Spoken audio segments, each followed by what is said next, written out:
Hola, hola, ¿qué tal amigos, alumnos, compañeros de Escritura Internacional? Bienvenidos a este nuevo video. Mi nombre es Ludwig Hense.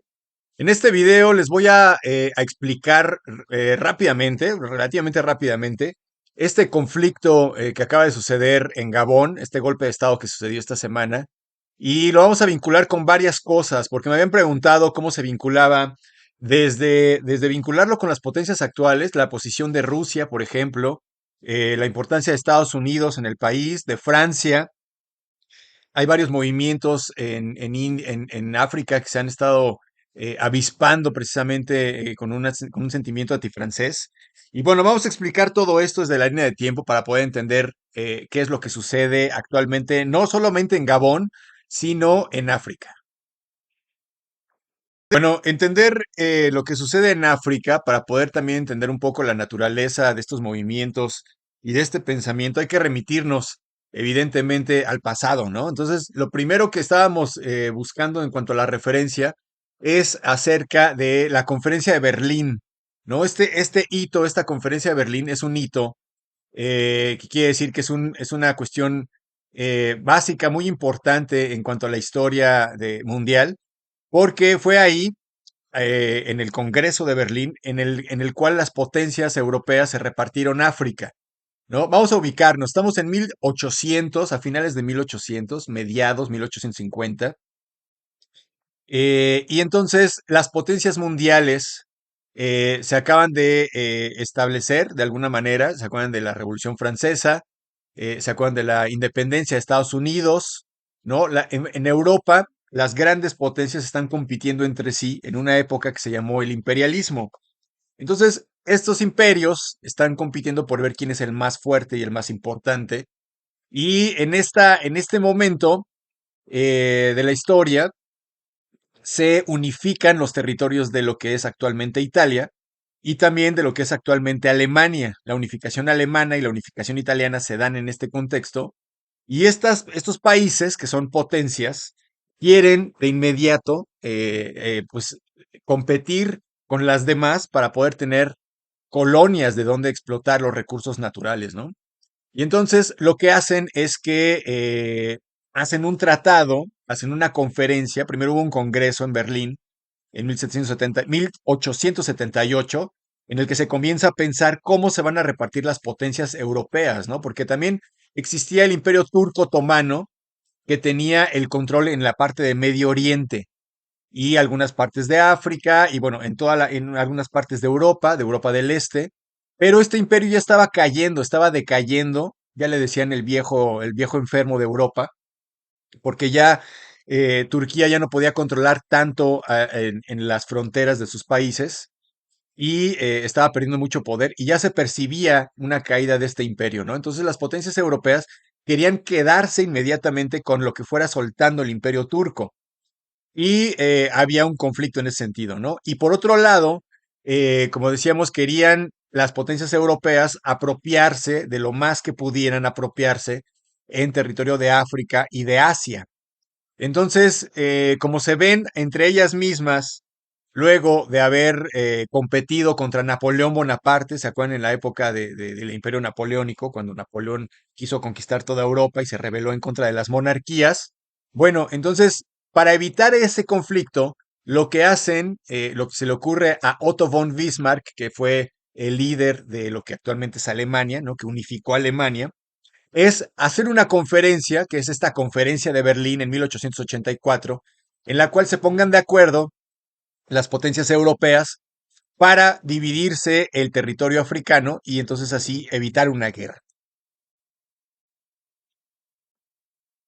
Obviamente, no le preguntaron absolutamente nada a los africanos, ¿no? En África siempre fue un territorio multiétnico, eh, con una gran cantidad de tribus seminómadas y, bueno, algunas sedentarias, pero algunas seminómadas y otras nómadas que convivían en todo este territorio, ¿no? Tenían sus formas ancestrales africanas de todo, ¿no? Sus propias instituciones militares, sus propias características en cuanto a las leyes, ¿no? Sus propias figuras o instituciones que representaban la ley y el orden y el gobierno. etcétera, ¿no? O sea, tienen su propia vida.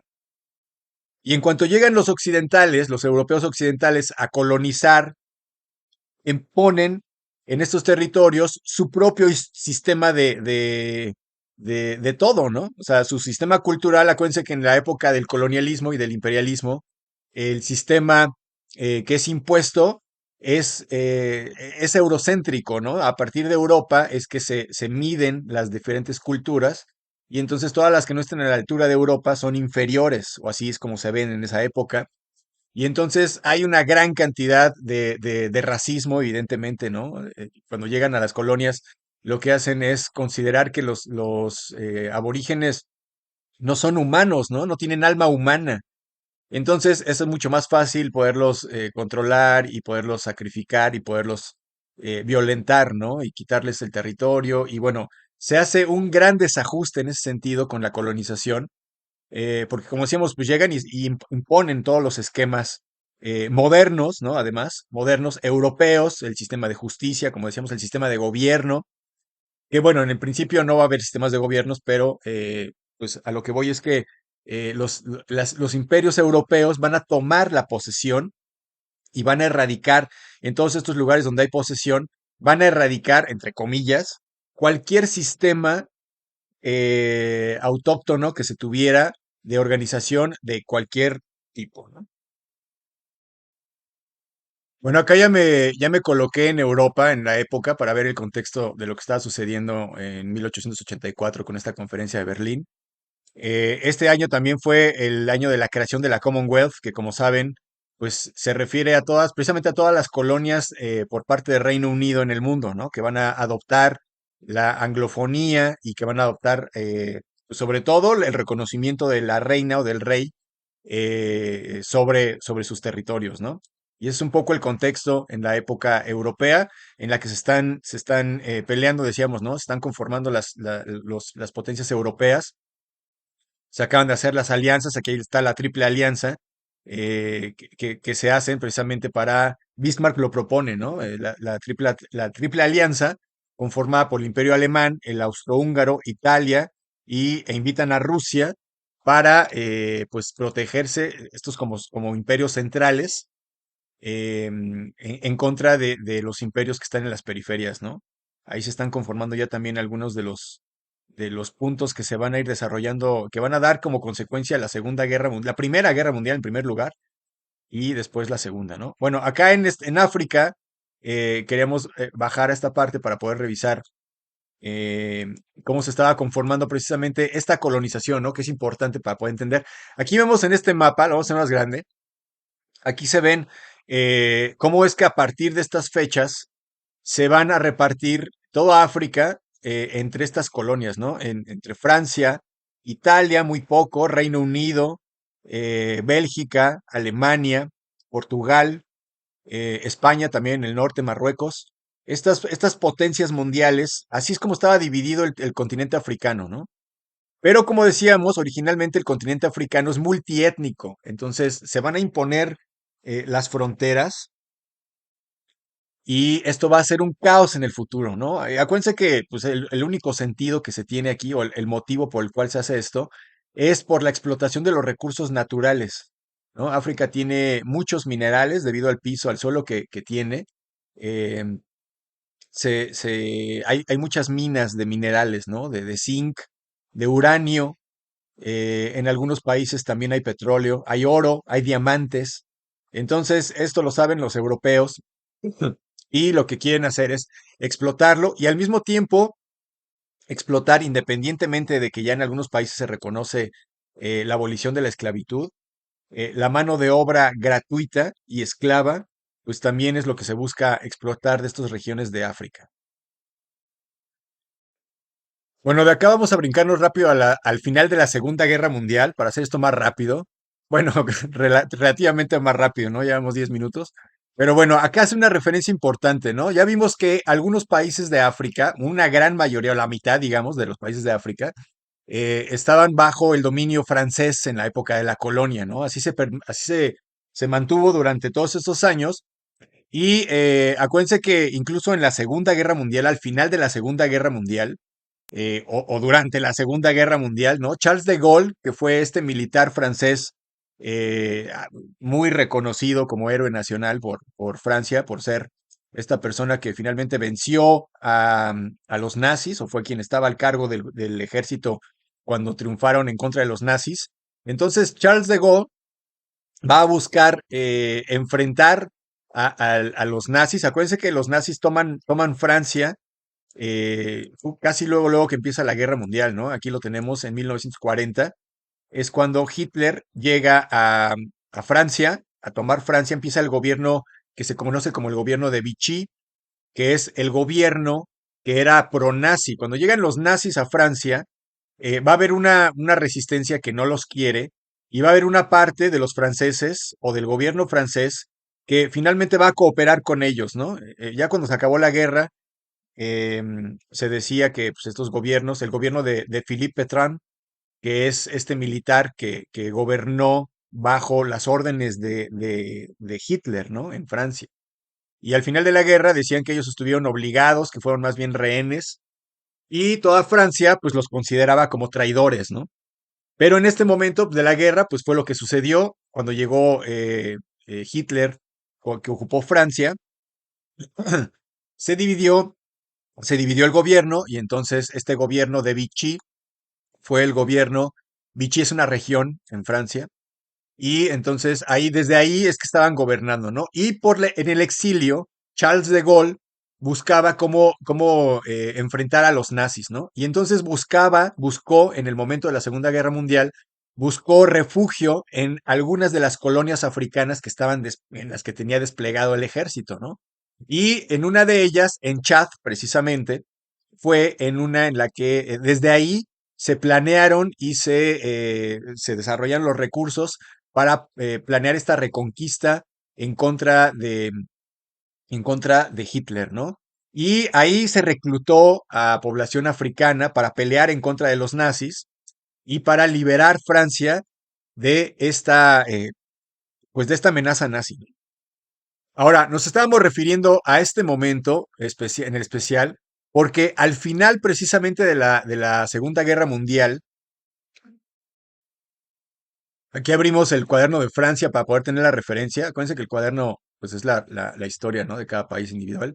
Y aquí, en este año, precisamente cuando Charles de Gaulle, desde Chad, planea la defensa o la resistencia en contra de los nazis, y al final ganan la guerra con la ayuda de Estados Unidos, de Rusia, etcétera, ¿no? Hay una cosa muy importante, el discurso de la libertad se magnifica, ¿no? En ese momento, porque cuando Charles de Gaulle está buscando enfrentar a los nazis, está hablando acerca de que los pueblos merecen ser libres, de que no puede haber ningún otro imperio que se imponga ante ellos, y exalta estos valores, ¿no? De la Revolución Francesa, de la libertad de los franceses, etcétera. Y cuando termina la guerra, o bueno, desde ese momento en el que empiezan a exaltar el discurso de la libertad, ya no es válido el discurso del colonialismo, ¿no? Es decir, si ellos están buscando la libertad para ellos mismos y le piden a los africanos que luchen a su favor, de la misma manera, pues no pueden ellos también justificar que ellos sean dominadores de los africanos, ¿no? Y que tengan colonias africanas que estén siendo sometidas por parte de los franceses. Entonces, lo que sucede es que los africanos entienden que a cambio del apoyo que le van a proporcionar a los franceses, en contra de los nazis, ellos de alguna manera van a obtener su libertad, ¿no?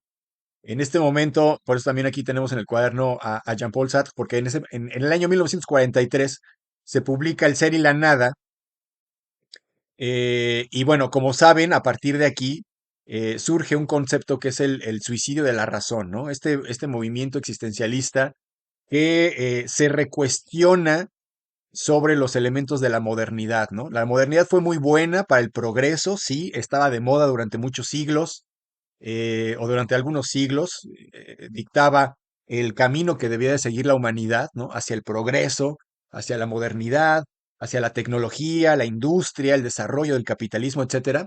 Pero en este punto se cuestionan si al mismo tiempo la modernidad y la tecnología trajo como consecuencia las armas de destrucción masiva, sobre todo cuando la detonen en Hiroshima y Nagasaki al final de la guerra, Y esto hace que los filósofos, los intelectuales del mundo, se empiecen a recuestionar sobre lo que es importante o lo que ha valido la pena la modernidad, ¿no? Años más adelante se va a empezar a desarrollar este concepto de la postmodernidad, precisamente a raíz de esta crítica que surge en este momento tan importante de la historia.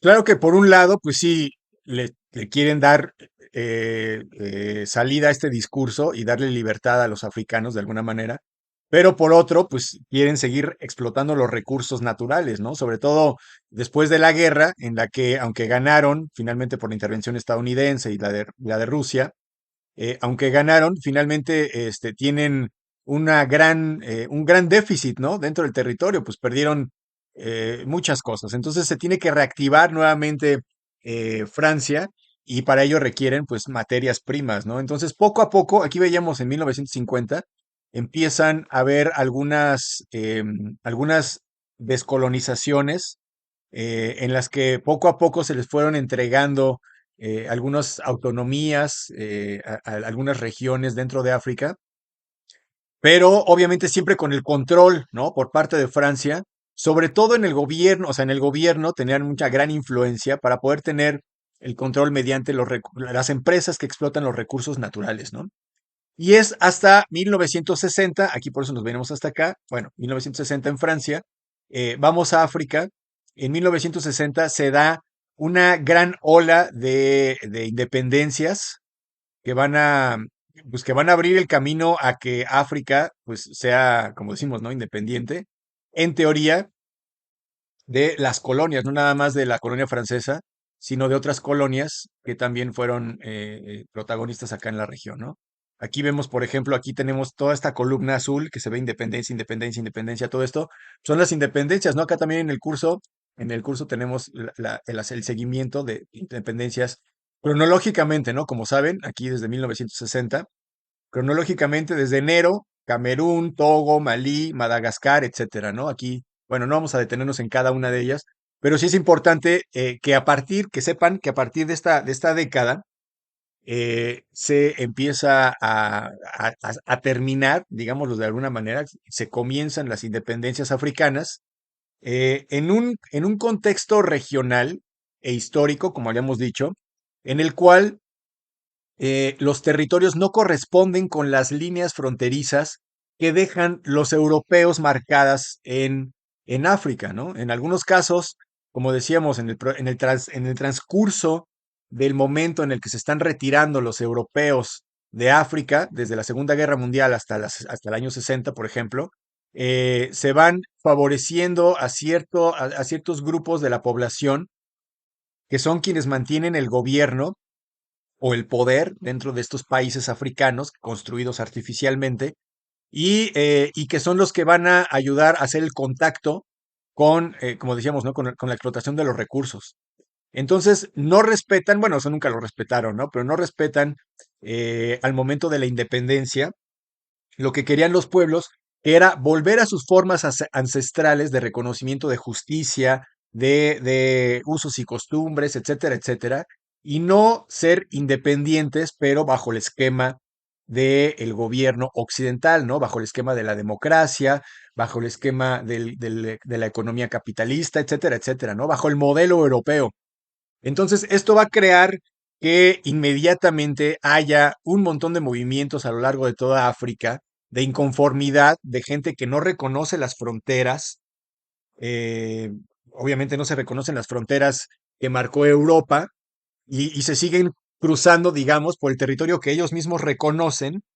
Y esto ocasiona fricciones entre los gobiernos que ya están establecidos de Europa y que esos gobiernos pues están favorecidos, como decíamos, por parte de Europa y desconocen una parte, a una región de África, ¿no? Entonces, hay un conflicto muy importante a partir de estas independencias, o sea, no podemos decir que a partir de estas independencias hay paz.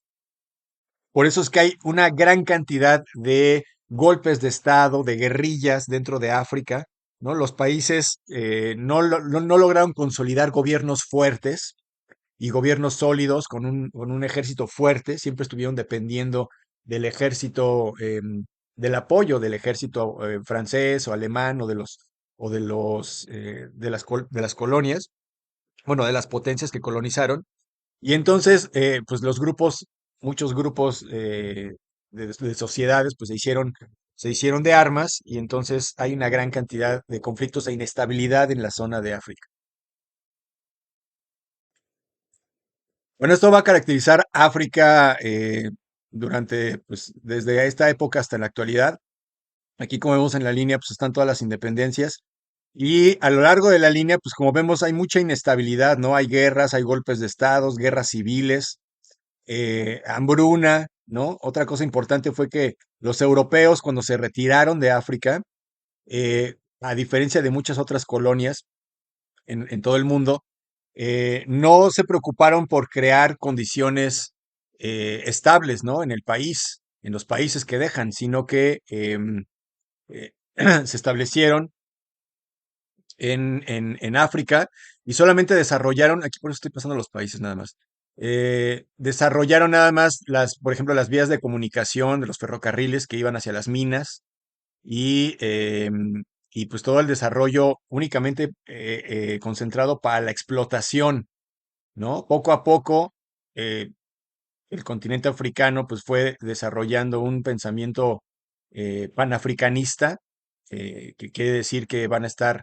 unidos en contra principalmente de Occidente. Ese es tema de otra clase, pues. Pero pues estuvieron bajo estas guerras de sangre por los diamantes, por ejemplo, y seguían bajo la explotación de las empresas europeas, que fueron las que siempre estuvieron explotando los recursos naturales sin favorecer a la población africana realmente.